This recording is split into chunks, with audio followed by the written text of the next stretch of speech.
So yo, squad Malaysia dapat jersey training yang baru punya. Korang perasan tak? Sebelum korang teruskan layan video ni, kalau korang minat jersey, minat bola sepak, follow je Polytrophy. So jersey training ni Malaysia gunakan template yang baru lah daripada Puma, iaitu nama dia Team Liga. Kalau jersey yang official yang mesh ni dia pakai template 2023. Pelik lah, jersey training dapat template baru tapi jersey mesh dapat template lama. Sebab apa tu? Parley berteori bahawa untuk jersey mesh ni diorang kan kena siap awal. So diorang pakai je dulu template yang dah ada.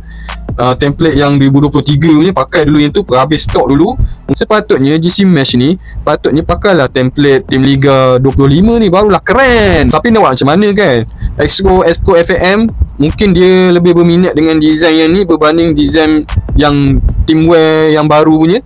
Sebab untuk yang pilih design ni, diorang tak kisah pun design baru ke design lama. Janji diorang lawa ke tak lawa, diorang pilih yang tu. Alah, macam korang jugalah, kalau korang pergi buat jersey custom dekat brand mana-mana, brand akan bagi katalog kat korang dan korang akan pilih design kan. Kalau design baru korang tak minat, korang tak ambil, korang ambil design yang lama-lama yang korang minat. Sama je macam FAM pun. So, sebab itulah pentingnya dalam FAM ataupun dalam team korang tu kena ada yang knowledge. So guys, apa pendapat korang tentang jersey Malaysia training, lawa ke tak lawa? Ada yang komen jersey tak penting, prestasi yang penting? Boleh komen dekat bawah.